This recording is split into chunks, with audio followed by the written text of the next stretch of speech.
Well, good morning, everybody. Welcome to the Farzy Show here at the Steven Singer Studios. My name is Marc Farzetta. Eagles, San Francisco 49ers. Main topic of conversation today, as one might assume, on this fine football Friday as the Philadelphia Eagles look to go 2-0 on this very young season. They now have they now have somebody with them in the NFC East that has a victory.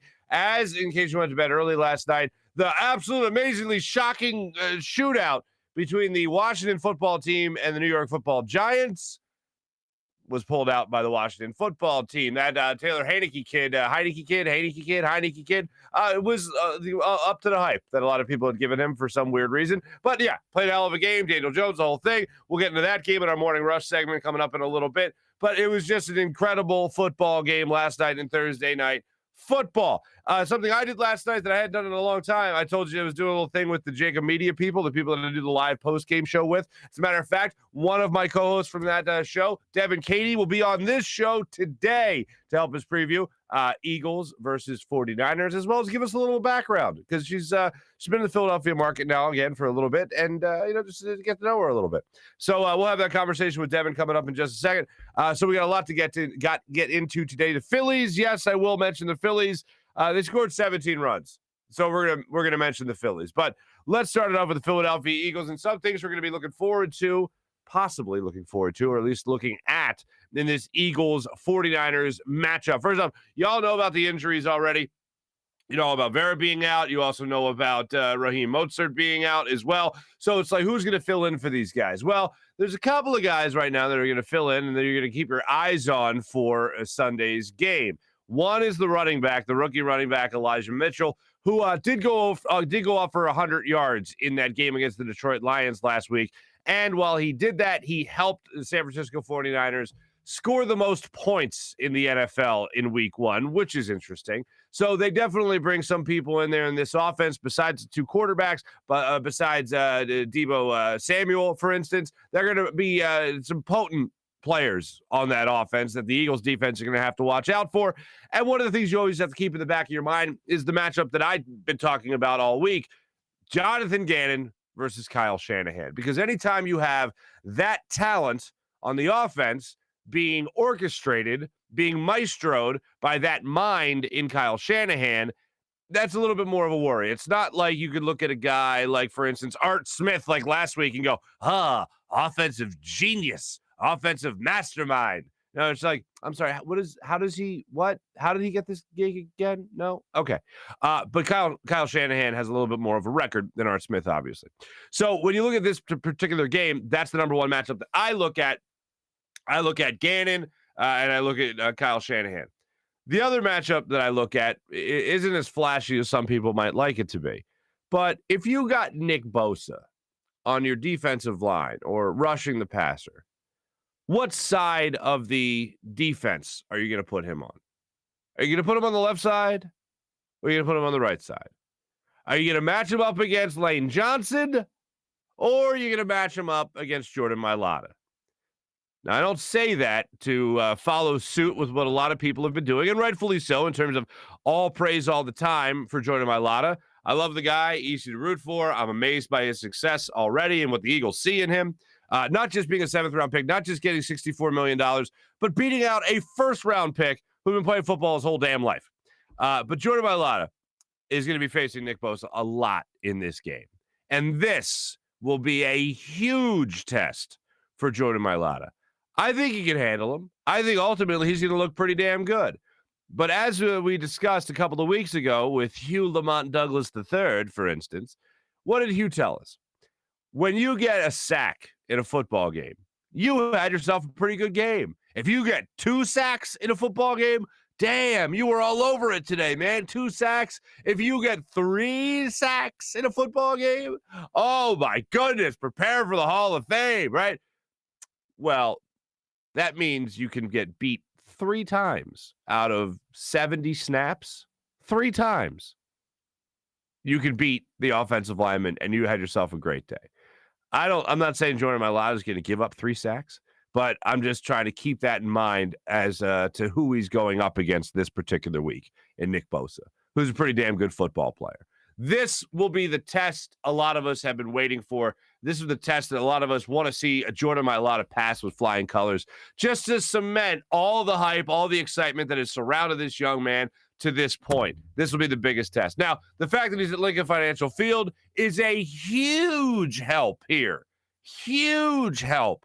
Because he doesn't have to worry about competing crowd noise being out there in San Francisco at Levi Stadium. He could be right, or Santa Clara, technically, 45 minutes south of the city. Weird. But anyway, that's what you're going to be looking for in this game. That's the second matchup I'm going to be looking for in this game.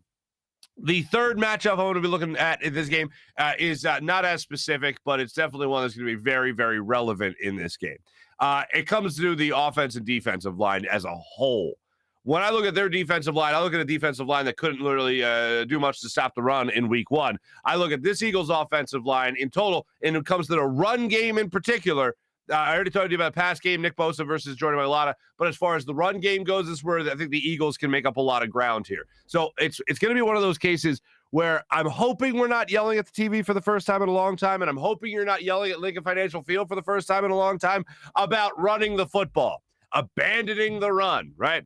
I hope they're not in a situation where they're doing that, because I feel like that run game can really work. And if you abandon it early, that could mean a lot of problems later in the game for a pass-happy head coach, if that's what, in fact, Nick Sirianni turns out to be.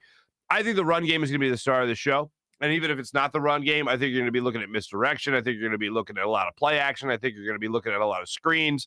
I think you're going to be looking at a lot of those things, similar to what you saw last week. Now, last week, he came out with 3 bubble screens to Quez Watkins to start things off. I don't necessarily think you're going to see that again, but I think you're going to need a lot of those types of plays around the line of scrimmage to set up the deep ball that we didn't see in week one. But I think you're also going to need that to make sure that nobody's getting after Jalen Hurts, because D'Amico Ryans, the defensive coordinator of the San Francisco 49ers, I think will be a little bit more aggressive than what we saw last week. And that's surprising to say, because Dean Pease, I didn't feel the guy that we were talking about going into this game as a blitz-happy, aggressive defensive coordinator was really that guy. Going into the coming out of that game against the Falcons. But this game in particular against San Francisco 49ers, I think you're going to see a lot of what we anticipated in week one. I think you're actually going to see it come to fruition in week two. And just in terms of the pressure that's going to be on Jalen Hurts and the offense in this game. So I would love for them not to just rely on the screen game or rely on those bubble screens or whatever. I'd like for them to actually take a football and hand it to a running back, and then have that running back run the football. And I think you could do that in this game. They didn't abandon the run in week one at all. But the other thing you have to factor in is how they controlled the game. And then it always dictates the types of plays that you'll call. It can, and it did, obviously, in week one. But I think if you actually physically run the football with a running back, I think you're going to have a lot of success in this game against San Francisco 49ers. One of the other things I'm going to be looking at is the overall secondary play.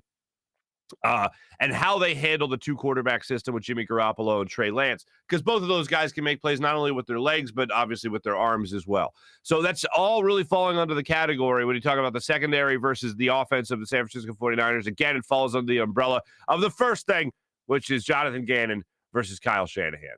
And I love those chess matches that we get to watch, especially early in the NFL season. And this is one of them that we'll get to watch and hopefully enjoy. I do like the Eagles. I know that a lot of people aren't that optimistic about it. I know there's one national announcer, former football player, who is, and we'll get to it in our morning rush, who is looking at the Eagles right now as a guaranteed loss. So there you go. I want to, before we just jump into the Phillies for a second here, there's a couple of things that were interesting out of yesterday's press conferences from the Eagles. One had to do with Jason Kelce. The other had to do with Devonta Smith. Now, before I get to these interesting moments, there's one thing I do want to talk about. And it's more about the X's and O's than it is about like the ha-ha moments of press conferences, right? And the thing is, Landon Dickerson practiced yesterday with the Eagles for the first time. Full participant, right? And he's out there practicing, which starts some speculation. It's like, okay, hold on. Well, where's he going to play? And let's get this out of the way. If somebody gets injured, guard, center, Jason Kelce, obviously, I think that's where Landon Dickerson will go in, and that's where Landon Dickerson will play. And one of the things I'm hoping doesn't happen is the Eagles do the offensive line shuffle, or instead of, let's say it's Jason Kelce, knock on wood, that doesn't happen. let's say that Jason Kelce gets hurt, then Sayamalo moves over to center, Dickerson goes to guard. No, because then I think you get weak at two positions. Not that Landon Dickerson can't play guard, but I just don't know if he can play guard at a higher level than Isaac Sayamalo right now. If he moves into the left guard spot and just stays there, if Isaac Sayamalo goes down, then you're in a much better spot. If Jason Kelce goes down, just move Landon Dickerson to the middle of the offensive line as the center. So that's something that's for far down the road if somebody gets hurt. But I know that's already the speculation that's come out in terms of, oh, well, if he's practicing, that means he's not that far away from playing. No, he's far away from playing if everybody stays healthy. Because Isaac Sayamalo, and this is what I'm getting to, according to Jason Kelce, is a guy that the national media, like I said, national media, hasn't caught on yet as to how great a player he is. Then Jason Kelce went on a little bit of a rant about how he gets disrespected all the time. Isaac Sayamalo gets disrespected all the time. They know how good a player he is in the locker room. They think he's overlooked, and everybody right now, especially on the national scene, is overlooking Isaac Sayamalo. When he said national, I said, wait, hold it. Over here. He's overlooked here. And I don't know if it's because he's actually played center before and he didn't really have that much success. I don't know why it is. I don't know why Isaac Sayamalo is the guy that kind of gets brushed aside. I mean, when you think about it, you think about who else is on that offensive line. Lane Johnson, who's always just talkative, a Super Bowl winner, obviously. People love him, a high first-round pick. People love Lane Johnson. Brandon Brooks, he's been hurt. People have sympathized with him with his mental health as well. He has gained a lot of supporters in Philadelphia. Jason Kelce, come on, he's the mayor of the city for crying out loud. And then it's Isaac Sayamalo, and then it's another great story in Jordan Mailata. And that's just this year. Then you had Jason Peters before that. You had drama about Andre Dillard. I don't know why Isaac Sayamalo is always the overlooked guy. And how it went down yesterday at the press conference was Jason Kelce literally was asked, I don't want to say that Isaac Sayamalo is overlooked or anything. And Jason Kelce jumped right in. He was like, well, I will. Everyone does overlook him. We don't overlook him in our locker room, in our meeting rooms, in our film rooms, in our offensive line room, because we know how good he can be. But I feel like he is the guy that's overlooked on this offensive line a lot. And you know what? If that's the case, then that means you got a pretty damn good offensive line. And hopefully that's the case for the rest of the season. So we'll cross our fingers for that. So that was just one interesting thing from Jason Kelce before he got into this little ha-ha moment, and I'll show you in a second. But I want to start off with Devonta Smith. Because in first listening to Devonta Smith, this is the type of person that I thought he was. Devonta Smith was asked about like the cliche stuff. Hey, what are you enjoying about the city of Philadelphia? What do you like about Philadelphia? How would you compare it to the South? And Jeff McClain's asking the question here. Here's Devonta Smith on his personality and his near hermit status. I don't leave my house. I mean, I come here and just go back home, so I haven't been nowhere. You haven't been out to like dinner or get a cheesesteak somewhere or something like that? Nah. Do you have a roommate or anything on the team? Nah. So like, how did you celebrate after the game the other night? Like, did you do anything? I went home and I played 2K. Did you win? Yeah.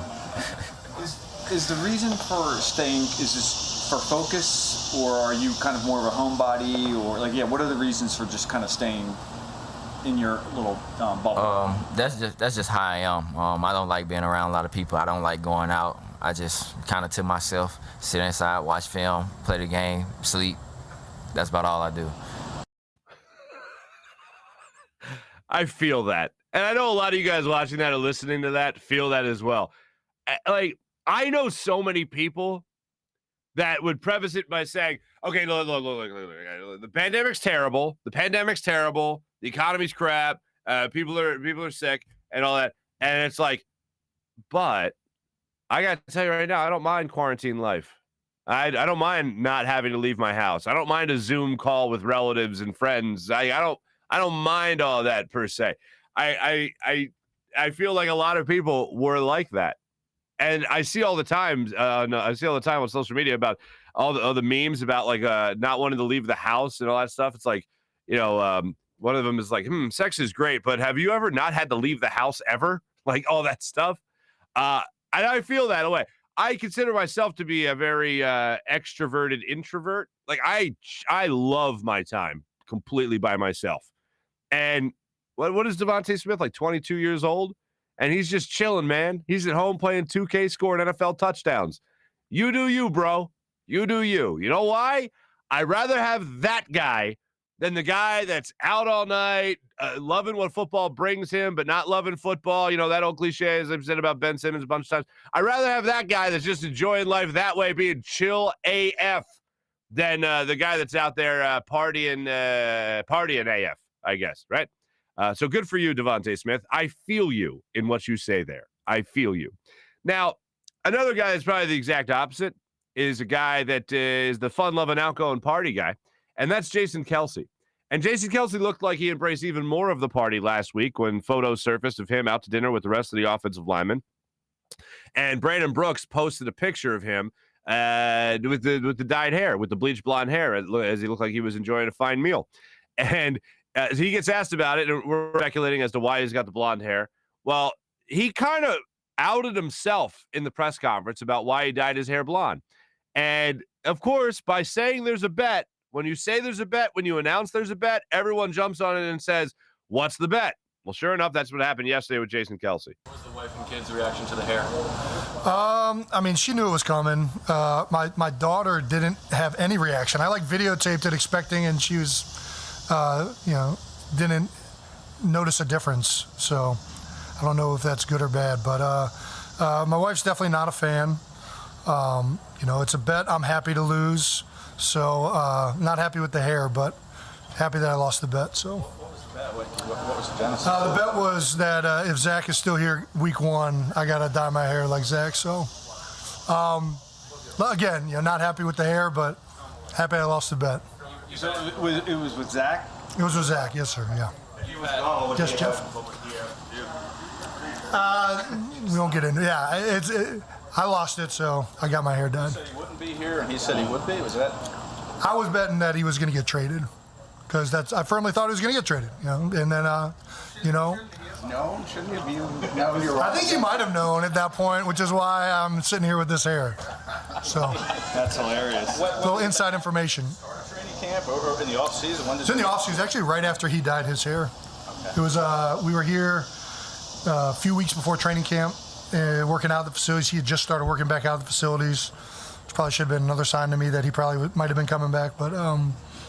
No, really happy that Zach's still here, and we have some really, really good players on our offense, and we saw that in the first game, and now we just got to keep executing, keep staying after it, keep being hungry. I like that he started to put the pieces together about, wait a second, Zach Ertz, you jerk. You totally knew you were going to be back, and here you are betting me. And I'm like, no, you're definitely going to get traded. And here he is working out the facility.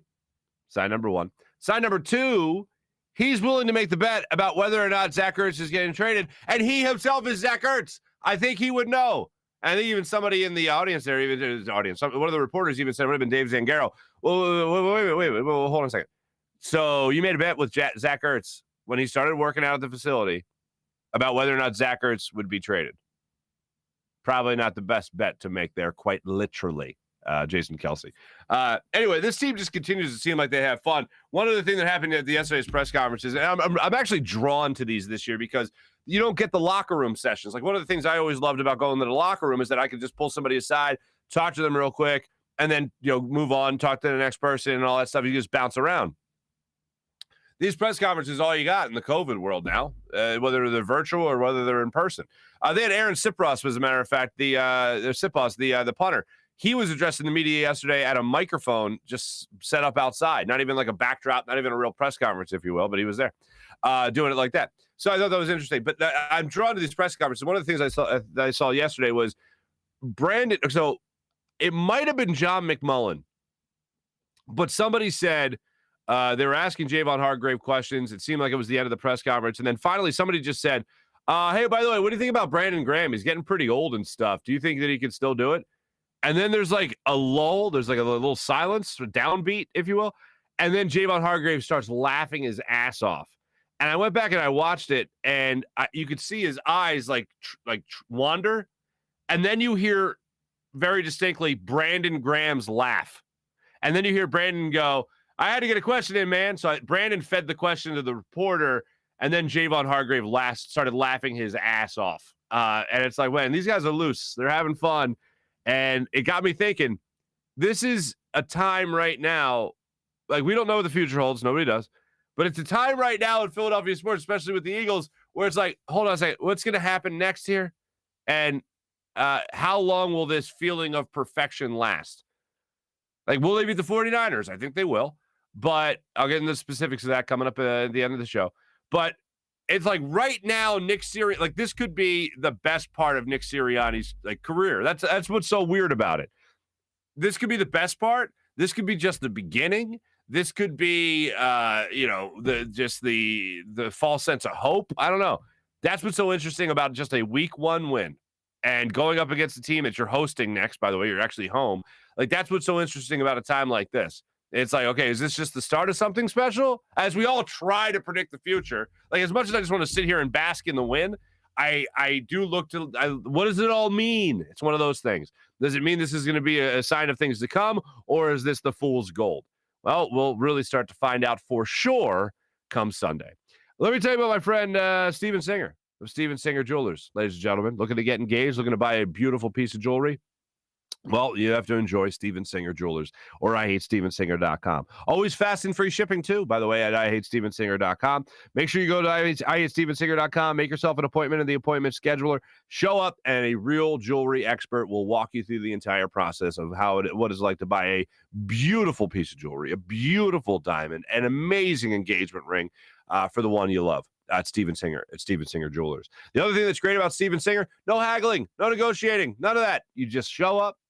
Everything's set at the perfect price. Don't have to worry about some insane markup that other jewelers might have just to mark it back down in front of you and make you feel like you're getting a real deal. No, you're getting the perfect price when you walk in. It's a beautiful thing. So don't got to worry about anything except buying exactly what you want from a real jewelry expert at Steven Singer Jewelers. Do what I do. Trust Steven Singer of Steven Singer Jewelers, the other corner of 8th and Walnut, right on Jewelers Row in Philadelphia. IHateStevenSinger.com.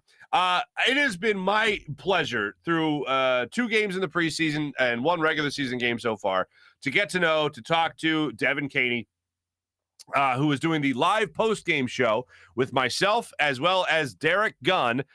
You can watch us after every Eagles game. I'll throw it up right there. After every Eagles game on 6abc.com, as well as the Jacob Media YouTube channel. So make sure you guys check us out after every Eagles game as well. Without further ado, joining us on the Rothman Orthopaedics guest line, the amazing Devin Kaney.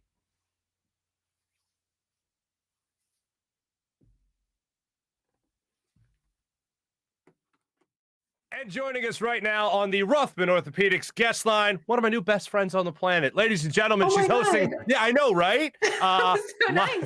Live post-game show with yours truly, with that Derek Gunn character. Lane Johnson makes a weekly appearance on the show. So does John McMullen. And so does our guest today, the amazing Devin Kaney joins us. Devin, what's happening? How are you? I'm good. That might have been the nicest introduction anyone's ever given me, Mark. So thank you. Well, I talked to the person that last introduced you, and they were a jerk. So I was like, let me just like, no, it's really an honor. It's a pleasure because like we've talked about this before, but you and I met one time at a media day lacrosse. And I feel like we've talked about this 20 times since we talked about it, but we met one time. And then all of a sudden it was like, hey, guess what? Guess who you're working with? Devin Kaney. And I'm like, yeah, let's party. And it has just been a pleasure. I have to ask you because I've been involved in plenty of Eagles post-game shows before and all that stuff. And it's so much fun to do because it's just right after the thing. It's right after the game. So everyone's amped up and stuff. How are you enjoying so far? We've done 1 regular season game, 2 preseason games. How are you enjoying the live post-game show on the Jacob Media Network and their YouTube channel as well as 6ABC thus far?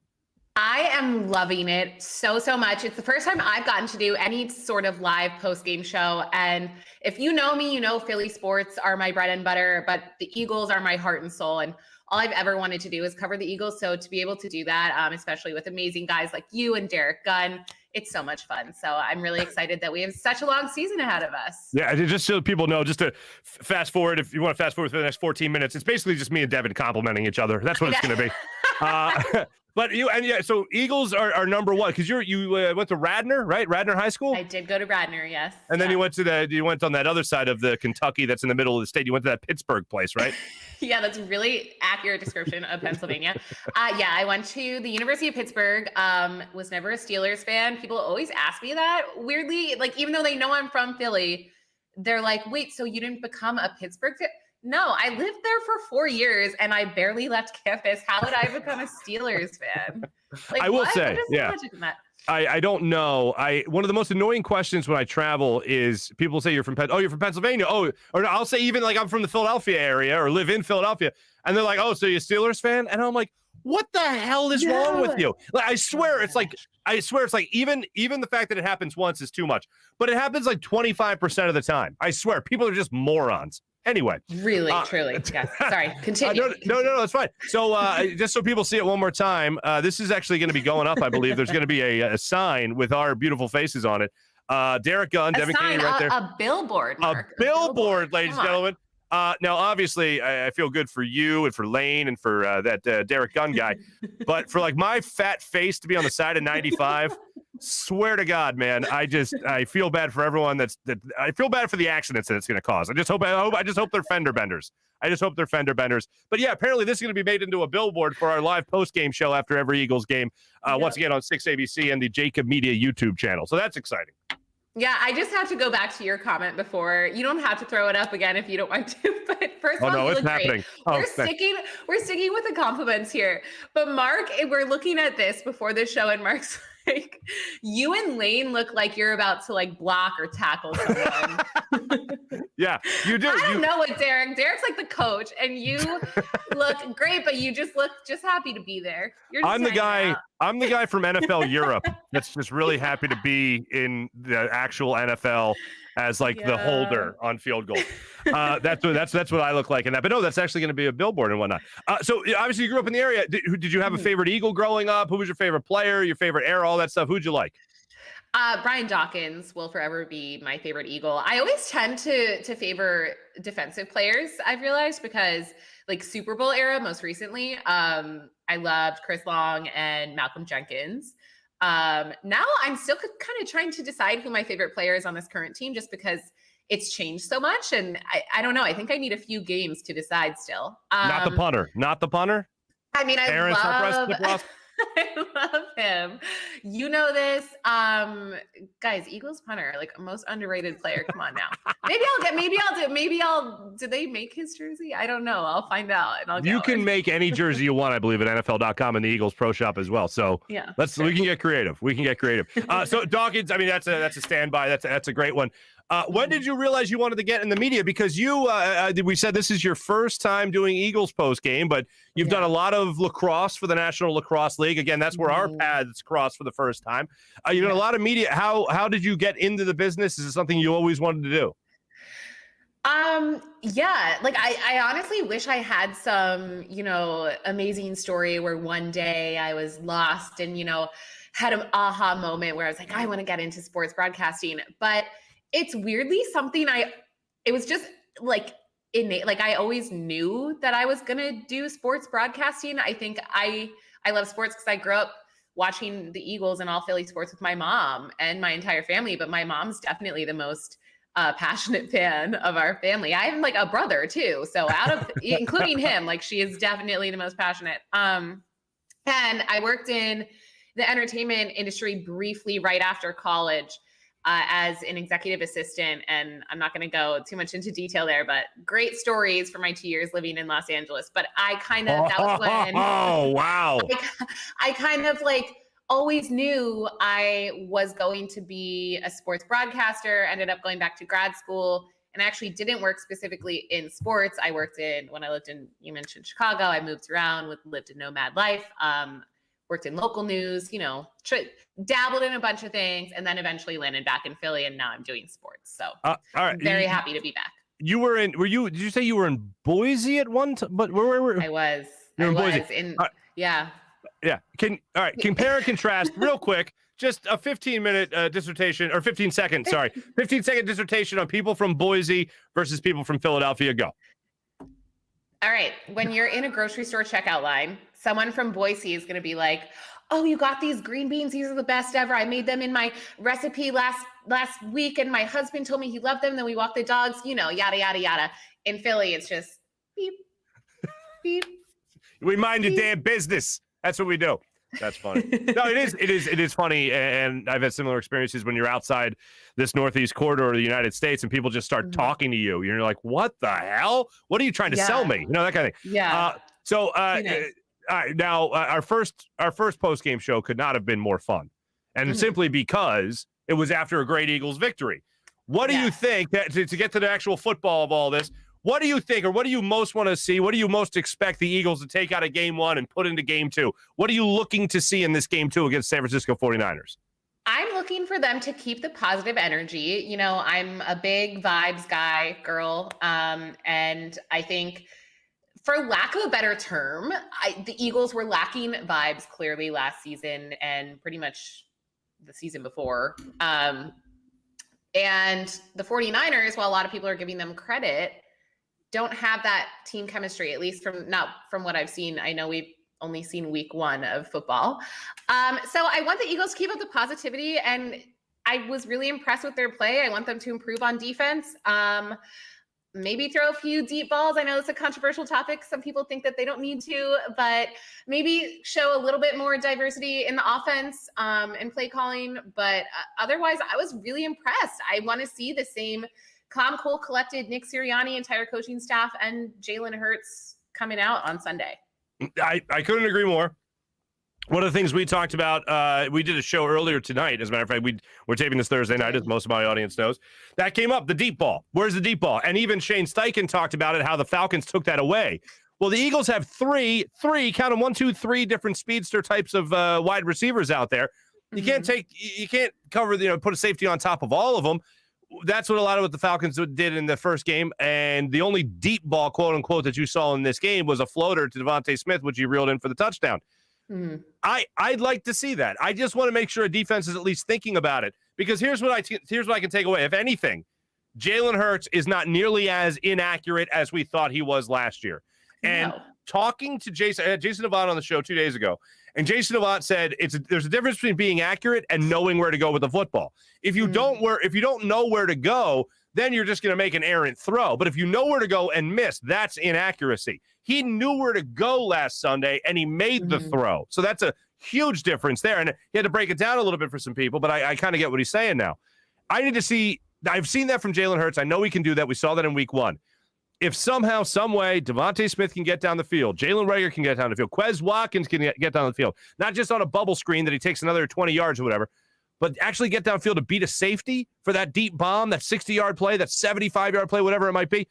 I think that's one thing that we're still craving as Eagles fans after week one. It's the one thing we didn't see. And can you imagine the home opener at the Link? It's first time, full capacity with this new team. Even Jalen Hurts hasn't experienced that. I went to one game last season, and even when they were allowing fans in, it was not the same. You're totally spread out. It's just the no tailgating. It wasn't it. Right. Full stadium. Everyone's going wild. Everyone's jacked up from week one. Jalen Hurts throws a deep bomb to Devonta Smith. The Link might explode, Marc. The Link might explode. Yeah, I eagerly await that. The thing is, I look at Devonta Smith as I don't want to people put him in a corner and they'll say possession receiver because he's fat. He's quick. He's more quick or agile than he is speedy. I don't know if he'll be that deep threat guy. I think he will have that in his arsenal, certainly. But when I look at Reagor or Watkins, I see those guys as being the stretch the field types of guys. I think Devonta Smith will have 2 touchdowns this year of 60-plus yards on balls that are caught within 10 yards of the line of scrimmage. I think that's I think that's where you'll see his big plays, is when you see that slant route that's run, 10 feet away from, or 10 yards away from the line of scrimmage, 15 yards away from the line of scrimmage, and then he gets 45 yak after that catch. That's what I see happening for him throughout the year. But I look at Watkins, I look at Jalen Reagor as the guys that are the deep threat on this football team. Those are the guys that I'll look at and say, all right, just let them loose, man. Just let them fly down the sideline and see what happens. I would also take it from either of them. It wouldn't be as poetic, wouldn't be the full circle thing again, but that's okay. I agree with you. All right. Well, easy enough.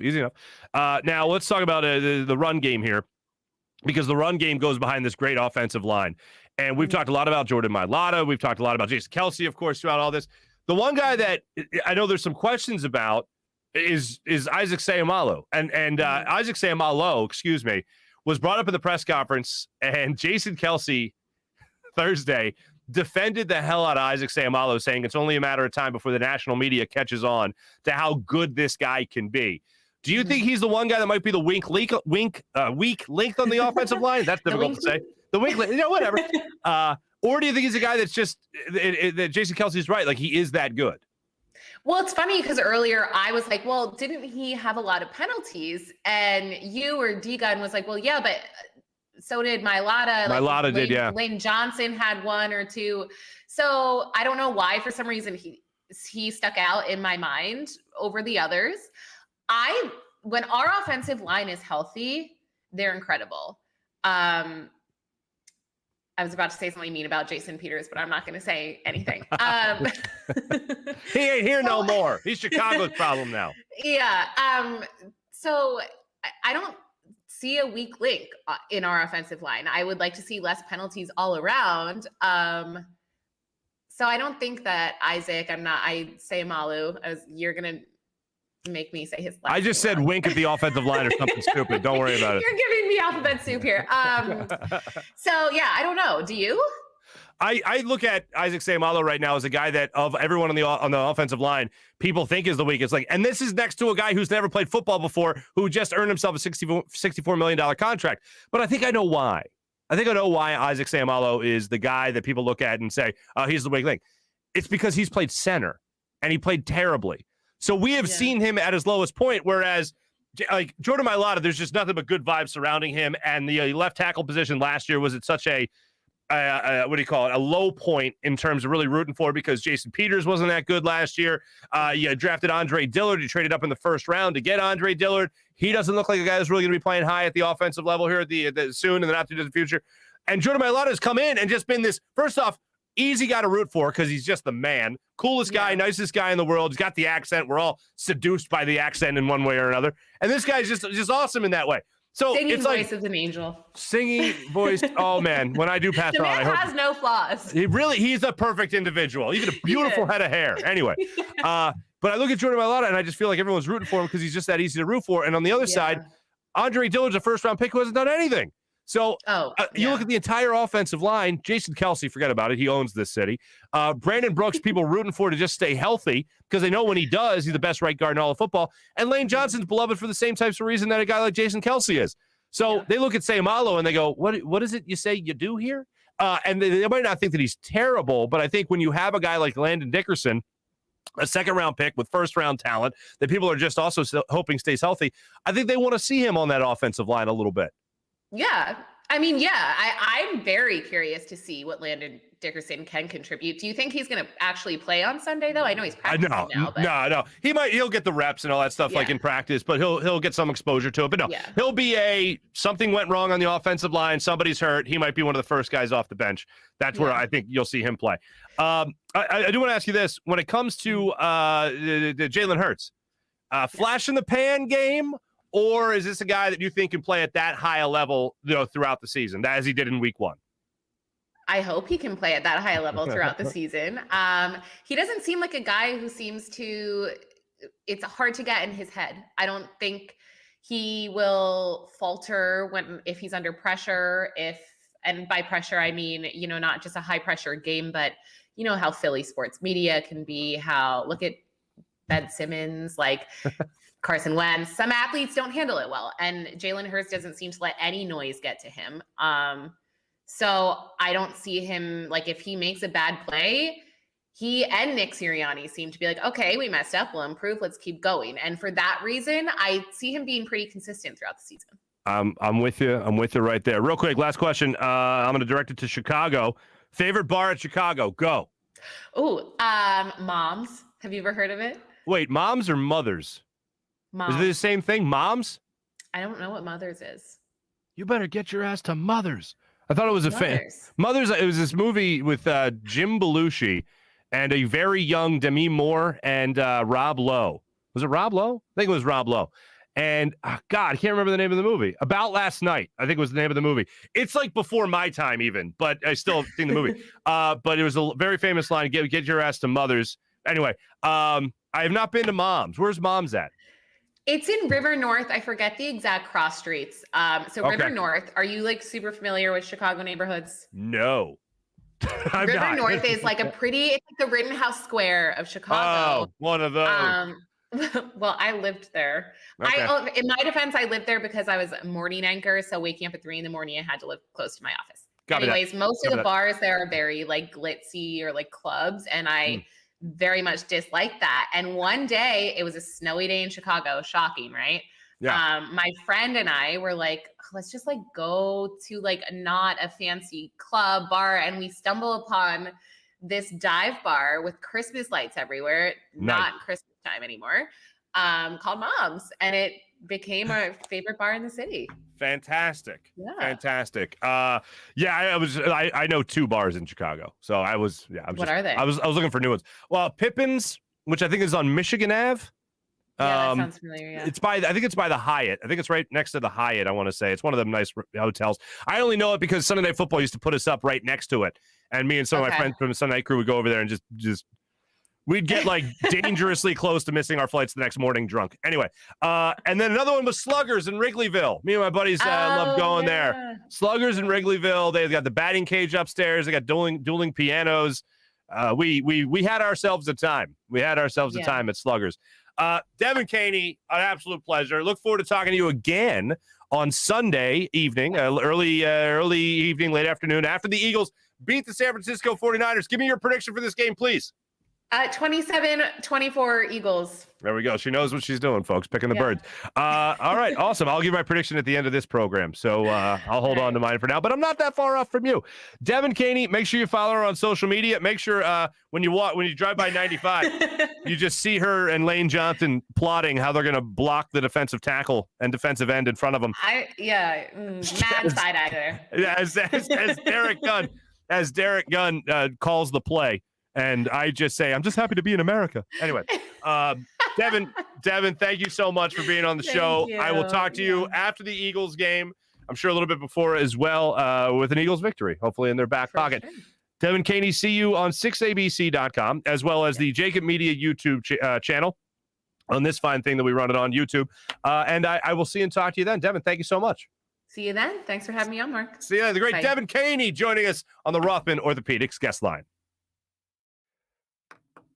My thanks, Devin Kaney, for joining us on the Rothman Orthopaedics guest line. Great catching up with her. We did a show. It was the first live show I've ever done in terms of being out and about in a bar doing a show. We were at Screwballs in King of Prussia doing a special kind of preview show of the Eagles and 49ers, me, her, Derek Gunn. We were having a great time.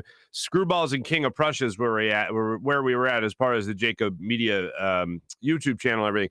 And it was great just being amongst fans. There was Eagles chants, man. People were singing the fight song. There was really good pizza from the guy that brought the shop next door, brought the pizza in. It was great. And I had some sliders as well. Sliders were fantastic. It was the first time I sat at a regular bar in a long time. And I definitely missed that. I definitely missed sitting at a nice bar. And anyway, we're doing the game, and this will play a little bit more into our morning rush. But we're sitting there, and we're watching the Phillies game. It's on one of the TVs, and I look up, and I see it's 7-0. Well, obviously, that's not how it ended. So we'll talk about that in just a second. But right now, I do want to tell you about the great people of Rothman Orthopaedics. When you have an orthopedic issue, you need a physician who eats, sleeps, and breathes orthopedics. You need an exceptionally specialized Rothman Orthopaedics physician. They not only specialize in orthopedics, but each of their physicians only focuses in on one area of the body, which means you can have the confidence to get past the pain and be what you were. Visit them in one of their 30-plus locations in Pennsylvania and New Jersey, including orthopedic-only urgent cares. Learn more at RothmanOrtho.com. That's RothmanOrtho.com. How about BetQL? If you want to get an advantage over your sportsbook, then you need to download the BetQL app. Only app that allows you to make these smart bets with proper data, proper research to back it up. The Best Bets computer model scans over 350,000 unique bets per year that will give you a best bet recommendation for every game across all major sports, and it gives you reasoning behind why you should place that bet. So make sure you use BetQL and their algorithm, by the way, their algorithm in week 1, 13 and 2. 13 and 2 on 5-star bets for week 1 of the NFL season. Between Thursday and Sunday, make sure you take advantage of the special discount code as well as 25% off at BetQL. Their model covers everything from point spreads, over-unders, player props, prop bets, all that stuff. Take advantage of what BetQL is giving you when it comes to all the information at your fingertips. Download the BetQL app right now. If you don't want to use their model and prefer to do your own research, BetQL obviously provides that information on how to do the research as well. Everything from sharp data, line movement, team summaries, lineup injuries, breaking news, all that and more. Leaderboards available also at BetQL. Head to the App Store right now or Google Play Store to download the BetQL app right now. How about Steak in Maine in the heart of Northeast Maryland? 2 weeks. 2 weeks I'm going to Steak in Maine for a fine meal in the heart of Northeast Maryland. Whether you like to dine in the more upscale steakhouse, casual bar, and patio, you'll enjoy the highest quality of prime meats, fresh seafood, world-class oyster bar, and freshly prepared sushi. All that and an extensive wine list, including Cavada Cellars wines, open every day for lunch, dinner, and Sunday brunch. Steak in Maine in Northeast Maryland, voted #1 place for steaks in America by the Travel Channel and the Cooking Channel. Check it out for yourself at steakinmaine.com for more information. How about Windview? Windview is a great time. Windview is an awesome time. Windview is great because if you have that family member or you have that friend that just talks all the smack in the world about how great they are and how much they know about sports, blah, blah, blah, you can say, all right, put your money where your mouth is. See if they walk the walk, not just talk the talk. You can make a friendly bet, friendly wager with a friend or family member, and make sure you get a little skin in the game, too, if you're sitting there watching a Monday Night Football game or a Thursday Night Football game, for instance, last night. And you could use this amazing app, Windview, to have some fun and, like I said, put some skin in the game. Well, excuse me, if you're tracking the games on Sunday, which players are killing it for your team, you can play against other league members in your fantasy football league just to have a little bit more instant satisfaction, not have to wait to the end of the year to see who wins. So all this stuff is available in the Windview app where you can challenge family and friends to this amazing, amazing app. So you can break up the monotony of family dinners as well and get-togethers by actually making a bet on the game you're going to be watching that day. Do that with the Windview app and have yourselves a good time. With all this going on in Philadelphia sports, let's not forget about how you can follow all this great stuff with PHL Sports Nation. That's PHLSportsNation.com. Philadelphia Sports Nation, enhancing your Philadelphia sports fan experience. Now let's check in, ladies and gentlemen, with our comment section on our social media check-in brought to you by Steak in Maine and SteakInMaine.com. Comments flying all over the place here. April's leading off saying good morning to everybody. Dak, good morning, April. Dak, Phillies, nothing to see there. They did score 17 runs, so we do got to get into that for a second. Mally, what's going on? What's up to everybody in the chat? Phillies won. The end. Next topic. Side note, Harper MVP. Well, if he's the MVP, then we got to talk about a little bit. What else we got? Gabe's checking in saying, friend of the show, Landon Dickerson. That's right. Landon Dickerson, friend of the show. I've been thinking about just replaying that interview and just cutting out anything that's time sensitive. Why not? He's a cool dude. Matt Snell, Danny Watkins. Wow. You know, it's funny. During his press conference yesterday, Jason Kelce did reference Danny Watkins when talking about Jordan Mailata, which was funny because he caught himself. He was like, hold on a second. I don't want to put that hex on him by any means. But Danny Watkins had only played football for 2 years, was 26 years old. Jordan Mailata, I still think it was 22 or 23 when he was drafted, and obviously never played football before, not even 2 years in college, like Danny Watkins. Danny Watkins is the greatest draft pick in the history of the Eagles. Mally, God bless you. Mike, make T-shirts? Oh, with Danny Watkins on it? Yeah. I wonder if they'd sell. People would assume you're related to Danny Watkins. Mike saying that Devonta Smith seems like he's going to be a distraction because he just sits in his room and plays video games. No, I want that guy. I want that guy on my squad. Hi, Mr. Not Getting in Trouble Ever. Why do you look tired? I was up late playing 2K, coach. I'll take that. I'll take that over anything else. Jacob is laughing at everything. Ross, same thing. Jacob, ouch. Farzy loves not being with us. Jacob, thank you. No, I'm just one of those people, though. I don't mind being by myself. I'm comfortable in my own skin. If you put me in a party of 100 people, I'm having a good time. Put me at home on my sofa watching Netflix or even playing a little video game myself. Hey, I'm having a great time. Yesterday, not to be too sappy, Yesterday, my daughter was playing with it. She got one of her cousins. We got her this ice cream play set. It's like an ice cream cart. And I sat there for like a half hour with her, just pretend eating ice cream. And then I was like, damn, I actually want some ice cream now. But no, just chill, man. Just me, the little lady, just chilling. Even before I had a kid, just enjoyed chilling at home, doing nothing. But Jacob, I'd hang out with you, man. I'd have a beer with you or a whiskey, whatever your preference is. Mac is saying bum Simmons. I get you. Mally for Dan. I hate Ben Simmons. Dan, I hope you're enjoying. Where were you, down south somewhere, Carolina? Having a good time. April saying being with people is overrated. April, you and I, absolutely. Sometimes you got to talk it out to figure it out. Bless his heart. I assume that's at Devonta. Oh, no, that's probably at Jason Kelce. It's all coming together now. Hold on a second. That Zach Ertz totally knew he wasn't getting traded. Now I'm sitting here with blonde hair.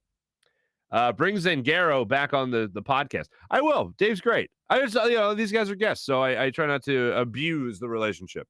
You know who I did recently text with at NBC was Corey Simon, because Corey Simon, fun fact about Corey, and we've talked about when we've had him on, he's a huge fan of comedy and like old school comedy. Like Corey has alerts set up, I believe through Google, where it's like everything, or maybe it's YouTube, anytime new footage comes out of Don Rickles, the legendary insult comic Don Rickles, he gets an email and then he watches the video or tracks down the video. He's such a huge fan of Don Rickles. And Corey and I are both just big fans of kind of that era, that 60s, 70s era.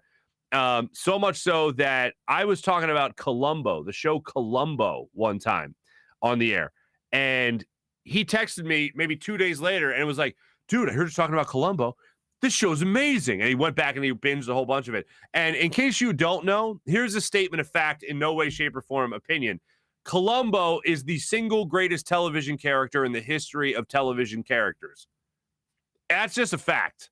I didn't make the rule. I didn't make the fact. That's just what it is, folks. And for anyone that wants to, that's a piping hot take. No, here is why that is a fact. And I'll just give you a real quick thing on this because I'm not going to go off on too much of a tangent. Here you go. Columbo was a detective show where you knew who done it in the first 5 minutes of the show, and the rest of the 2 hours. By the way, it wasn't like a 30-minute show. It wasn't an hour show. It wasn't even an hour and a half show. It was like 2 hours. Columbo would figure it out. The whole show was watching this guy figure out what you already knew, and it was a detective show, and it ran for 20 million years. No way anybody holds a candle to Columbo as the greatest television character in the history of humanity. There are many others that are very, very good, but none of them beat Columbo. So there you go. That's just, these are the rules, folks. These are the rules. Anyway, I got all that because somebody told me to have Zangaro on. Thank you, Dante. That's how my idiot brain works. Mally, I thought we had a weather girl for a second. Devin. Farzy simping on Devin. What's up, T-Bro? I remember a couple of years ago I had to look up simp. I had to look that up. And I was like, what do you mean? I totally just respect women. What do you mean a simp? Oh, it kind of means something different now. Gotcha. Mally, there's a lot of shine coming off them domes. Are you talking about these domes? Yeah. Yeah. I mean, is my analogy far off? It definitely looks like Devin and Lane Johnson are about to kill someone. It definitely looks like Derek Gunn is the coach there. And I think hey, I'm just happy to be in America playing with you guys. This is so cool. That's just kind of what I get out of that. Can't wait to see the next time I'm on 95. Yeah, April, drink it in. I'm not sure when it goes up, if it didn't go up already. I don't know. I'll take Devin over that con man Sealski any day. Mally, that a fella. April, yes. B-Doc and Long, my favorites too. I like her already. There you go, April. There you go. Cody, boo. Mock her for caring about her safety. What? When did I do that? Oh, was it the bar thing? It wasn't a safety thing. It was just the ritzy bar. Come on, we're dive bar people. People, aren't we? No? Maybe just I am. Okay. If you're a water boy on that, I'm the water boy on that billboard. That's pretty good. That's true. Kudos to the chat for keeping it together. No inappropriate comments. Not that there will be or should be. Thank you, Brett. Thank you for putting that in everyone's mind. April saying, "Good job, guys." Cody's laughing his ass off. That's great. It's got a whole bunch through. Farzy win view contest. Who says no? I don't say no. That's for damn sure. All right, there's everyone patting themselves. Okay, good. How often you clean that beard? How often you clean up the beard? Am I straggly today? Once a week is usually my standard for that. Don Rickles is dead.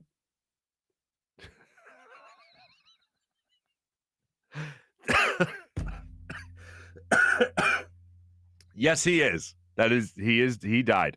We got bad news for Corey with new videos. But here's what I got for you. I texted Corey a couple of months back because I just found Don Rickles footage and sent it to him. Apparently, other comics, modern comics like Zach Galifianakis, interviewed Don Rickles. And I think Paul Rudd sat down with him as well. And it's just hilarious because to the end, I think he was like 92, 93 maybe when he died. To the end, sharp as a tack, man. Sharp as a tack. I saw him on Comedians in Cars Getting Coffee with Seinfeld, and he was hilarious. Sharp as a tack to the very end. I don't think he's coming out with new material. No, but there's still things. I mean, you haven't seen everything. The guy had a career in show business for nearly 70 years. Yeah, there's plenty of stuff to discover.